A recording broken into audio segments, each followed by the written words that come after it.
agora o Fronteiras do Pensamento. O programa de hoje apresenta a primeira parte da conferência A Estética da Singularidade, com Fredric Jameson.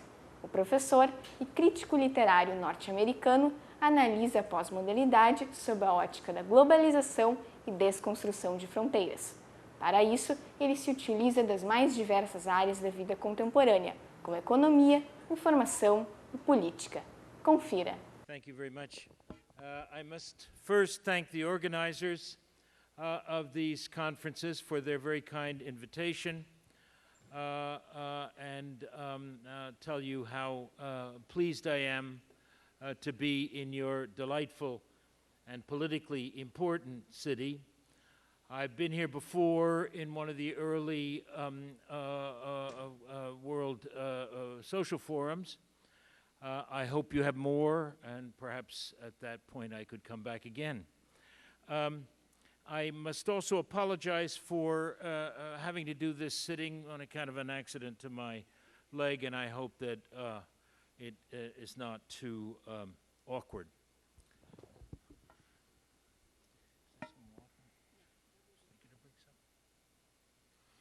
Okay, I need to begin this discussion with a few brief propositions.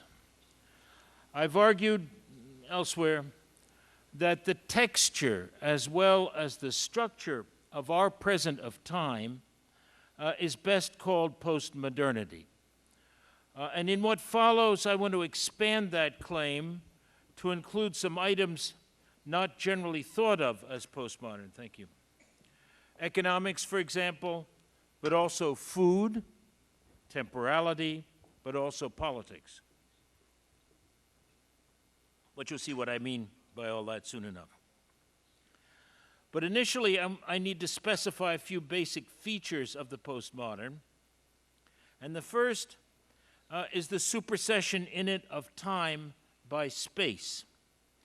I've even gone so far elsewhere as to argue that time is abolished in postmodernity. I'll come back to that later on. For now, let's just say that for us today, in all kinds of ways, space and the spatial, the theme of space, the political and aesthetic reality of space has overtaken an older modernist emphasis on time.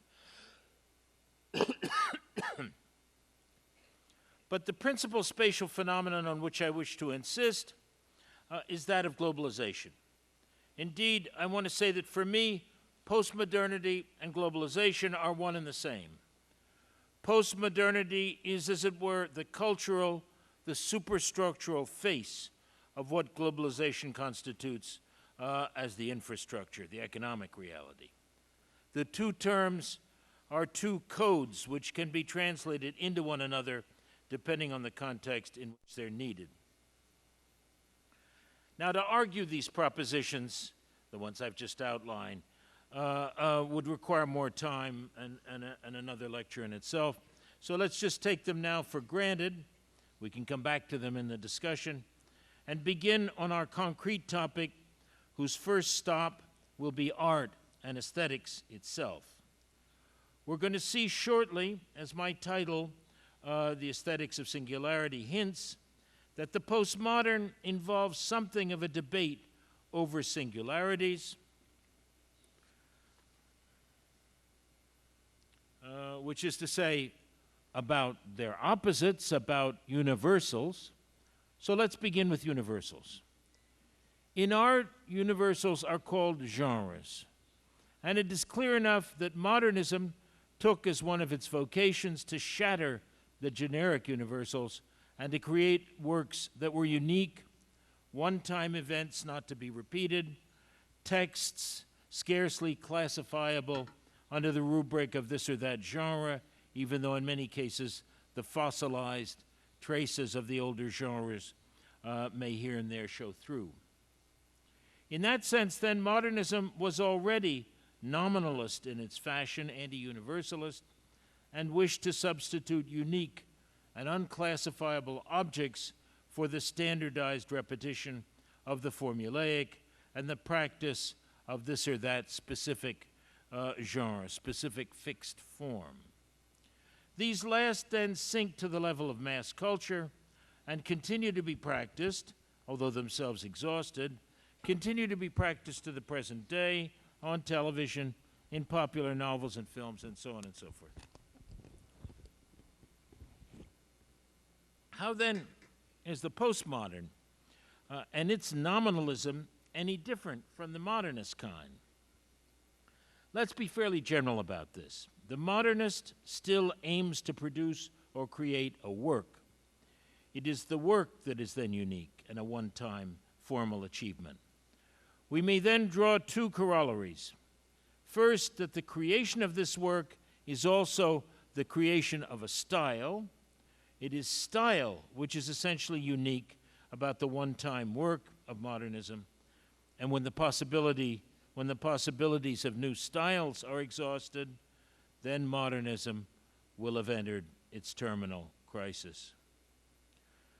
The second corollary lies in what may crudely be called the religion of art, or at least the sense that art is a total vocation and that its practice in principle eventuates in a transcription of everything in the world.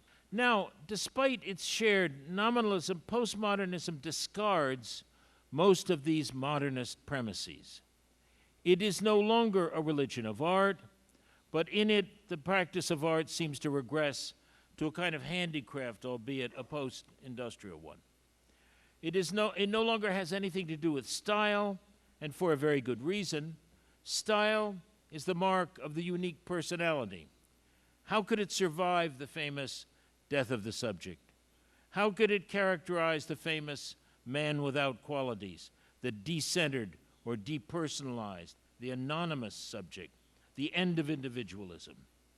Let's say that the abstract expressionists were the last to have style, to cherish brushstrokes. After them, Warhol or even Damien Hirst. And what about the object itself? For that's the most important feature of the transition. Well, many critics and aestheticians have indeed spoken of the volatilization of the art object today. And this means not only Walter Benjamin's reproducibility, multiplication, standardization, it also means the end of the older final products, such as the oil painting or the statue. A more positive example of the changeover might be the primacy of installation art, which includes a number of objects, but of different kinds. A painting, perhaps, but also a heap of pebbles, an old-fashioned mailbox, a text, a sample of graffiti, and so on and so forth. None of these objects is the objet d'art. It lies rather in their combination and their relationship. It is space rather than presence. And it is also impersonal. The space of an installation cannot have a style in the older sense, and we'll come back to all this later on too. But let me now try to characterize what it is the postmodern artist seeks to produce, if we still want to retain the word art for something which may also be seen as a very different kind of activity. I here simply express a difference rather than make a judgment. Postmodern art seeks not an object to be produced, but rather what I'll call, without being altogether satisfied with the term, a strategy, and indeed a strategy of production, maybe even, as we'll see, a recipe. I don't mean by that a technological process, I don't mean a technological process by saying strategy, although to be sure technology's involved. Warhol's silk screens can have a kind of visual, any kind of visual content you like. They are a strategy of production, the invention of a kind of production. They mark an innovation, but I would want to argue that it is not a stylistic innovation. It's not the creation of a style. You could call it a style of production, but it's not in that sense expressive like the older styles of the moderns. And I'll give a more extensive example of this new process later on as well. Yet it was no doubt already anticipated in the logic of modernism at certain extreme moments. Beuys, for example, or Wojciechowska also invented something like production processes. What I would want to observe here is that both Beuys and Otitschka also have themes, certain kinds of obsessive content running through their works. In both cases, perhaps, although very differently, a preoccupation with the body. I believe that it is such thematic content which is expunged from the postmodernism, as time is expunged from space, as volume or the tactile are expunged from the photographic, and that becomes a fundamental difference. The end of themes, the end of content. We can draw a few initial conclusions from these first observations. First of all, clearly enough, the installation marks a significant disintegration of the old classical system of the fine arts, if not its complete restructuration.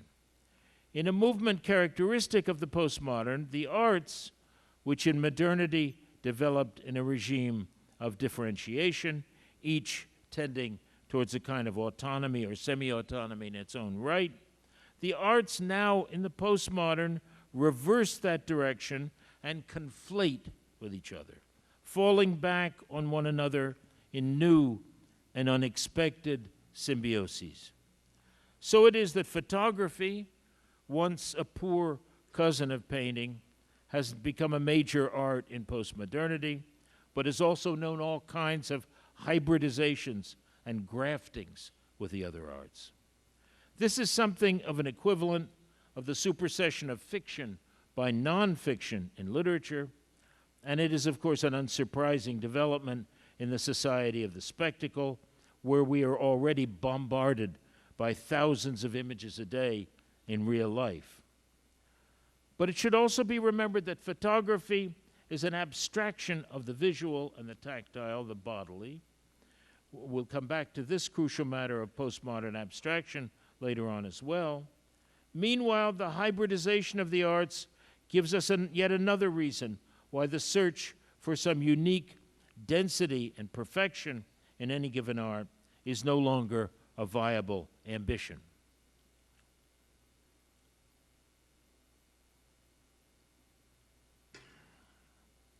Two more developments need to be mentioned at this point. If the individual arts no longer have any telos or momentum of their own, as in the modern, then it also becomes somewhat more comprehensible why the avant-gardes should have ceased to exist in the postmodern.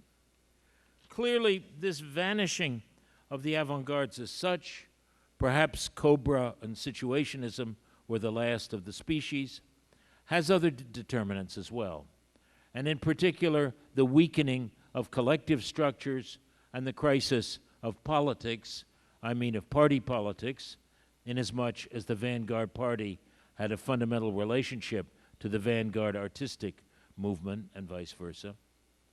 But has anything taken the place of the avant-garde on the current scene? I believe that here again the installation gives us a clue.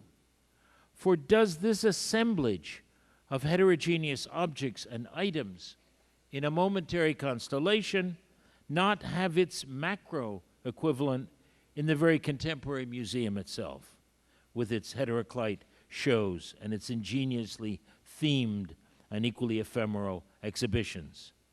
The conclusion is inescapable. The collective avant-garde has in our time and in postmodernity been replaced by the single figure of the curator, who now becomes the demiurge of these floating and dissolving constellations of strange objects we still call art.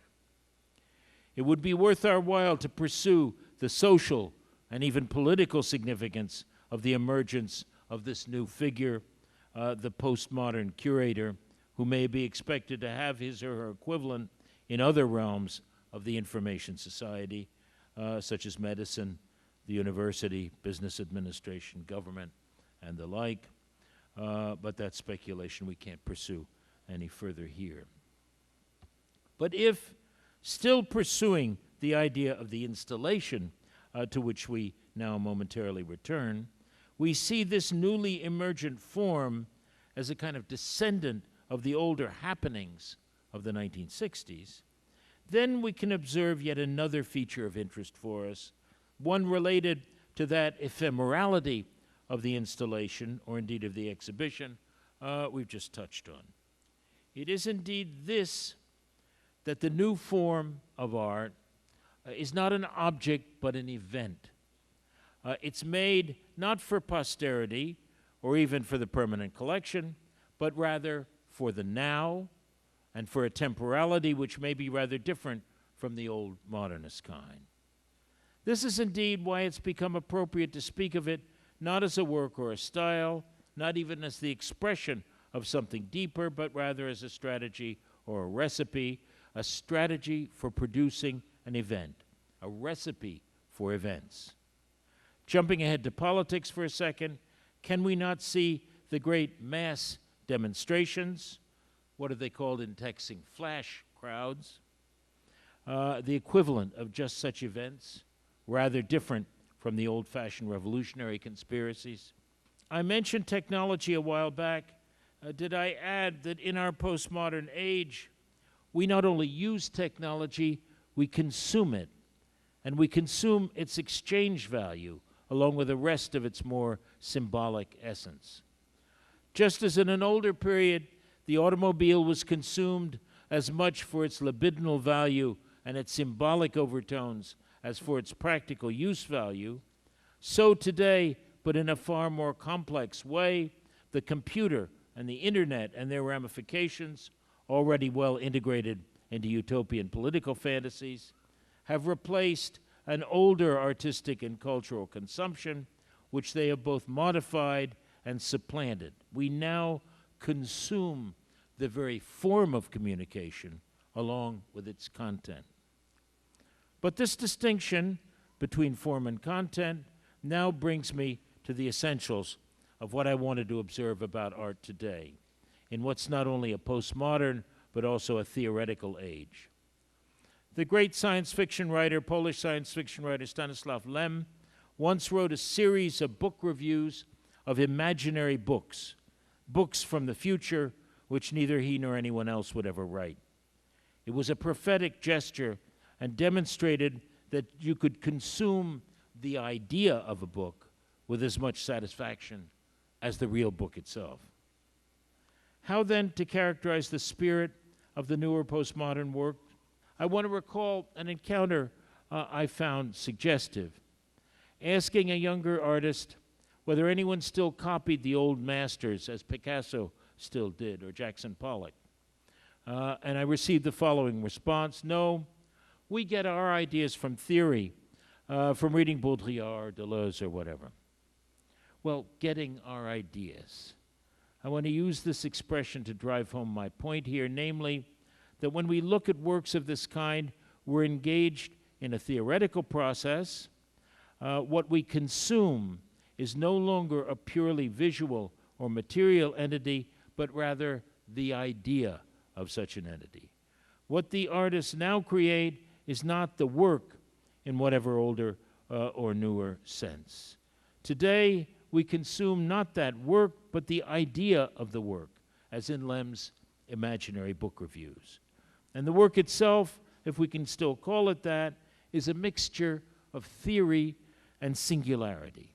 It's not material. We consume it as an idea rather than a sensory process. And it's not subject to aesthetic universalism, insofar as each of these artifacts reinvents the very idea of art in a new and non-universalizable form, so that it is in that sense even doubtful whether we should use the general term art at all for such singularity events.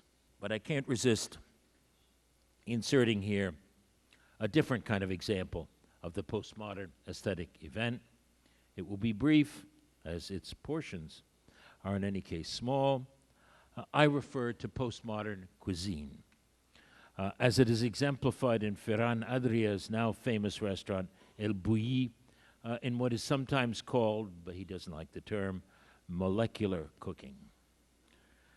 The 35 courses that make up a meal at El Bulli are all unfamiliar looking, or if they look familiar, you're in for a shock when you taste them. They are no longer natural objects, or perhaps I should say they are no longer realistic objects. Rather, they are abstractions of the natural. The taste of asparagus, for example, or of eggplant or persimmon, has been separated from the body of its natural container and incarnated in a new texture and form. Not only the famous foam, whose heyday in El Bulli goes back to an earlier period, I believe, but little caviar shapes or sauces or cocktails and the like. Meanwhile, this new form is important in and of itself, and each new item is recorded and registered, not only by a written and then computerized recipe, and it's numbered, but I think although I think they're rarely cooked again after each season, but then also photographed. It is the image that is preserved, and you consume the image along with the idea. And you consume the conjuncture of elements in what is, just like postmodern art itself, a unique event. Now, in all this, I haven't lost sight of my own starting point, which was actually not aesthetic but economic, and indeed turned on that peculiar form of the singularity, which is the derivative. The postmodern text, to use a more neutral term than work, the postmodern artistic singularity effect, if you prefer, is of the same unique type as that unique one-time financial instrument called the derivative. Such is what I wanted to argue here tonight. Both are, at least in part, the result of the situation of globalization, in which multiple determinants in constant transformation at different rates of speed henceforth make any stable structure problematic unless it's simply a pastiche of forms of the past. The world financial market is mirrored in the world art market, thrown open by the end of modernism and of its Eurocentric canon of masterworks, along with the implicit or explicit teleology that informed it.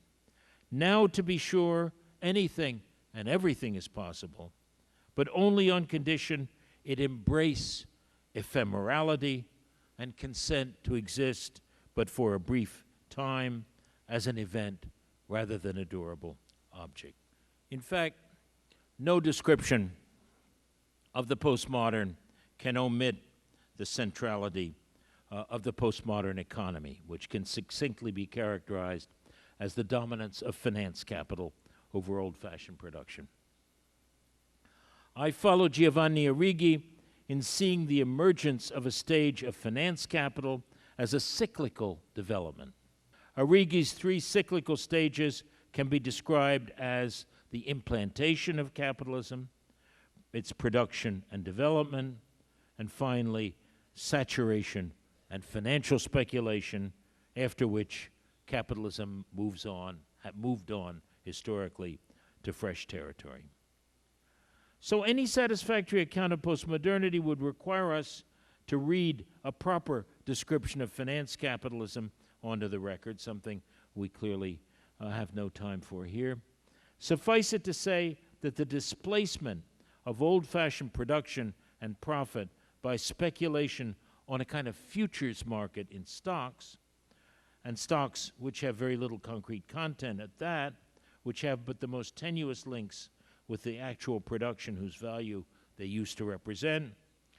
This is the source and context of those myriad theories of the simulacrum, the image, spectacle society, immateriality of all kinds, including the various current ideologies of communication. I must here, however, limit myself to a single illustration of this process, albeit a very significant one indeed, and that is the strange and unique situation of the strange and unique mutation of traditional insurance and investment into what is called the derivative. It's not possible to project a concept of the derivative for reasons that will shortly emerge. Any example of the derivative will thus be non-exemplary and different from any other one, and perhaps a very oversimplified model from one of the best books on the subject can give a sense of it, along with its indissoluble relationship to globalization. These writers imagine, as an example, a U.S. corporation contracting to provide 10 million cellular phones to a Brazilian subsidiary of a South African corporation. The interior architecture of the cell phone will be produced by a German-Italian corporation, its casings by a Mexican manufacturer, and a Japanese firm will provide the other components. So here we have at least 6 different currencies, and their exchange rates are in perpetual flux, as is the standard norm in globalization today. The relationship of each of those exchange rates to the others will then have to be guaranteed by a kind of insurance. So that makes many different insurance contracts, maybe 6 or 7, maybe more. And it is this entire package of distinct insurance contracts which will make up that financial instrument, which is this unique derivative in question. Obviously, the situation, the instrument, will always in reality be far more complicated than that. But what's clear is that even taking the old-fashioned futures market on crops and so forth as a kind of simplified and primitive ancestor, there can never be another derivative quite like this one I've just described in its structure and relationships. Indeed, it's more like this illustration always, it's more like a unique event than it is a contract, something with a stable structure and juridical status. Meanwhile, as these authors point out, it can only be inspected and analyzed after the fact, such that for knowledge, this event, which is the derivative, exists only in the past. The authors conclude pessimistically that there can never be genuine regulation of such a transaction, since each one is radically different. In other words, there can really be no laws to moderate the dynamics of this kind of instrument, which no less an authority than Warren Buffett has called the financial equivalent of the nuclear bomb. Você assistiu à primeira parte da conferência A Estética da Singularidade, com Fredric Jameson. Semana que vem, exibiremos a segunda parte dessa palestra. Obrigada pela sua companhia e até o próximo Fronteiras do Pensamento.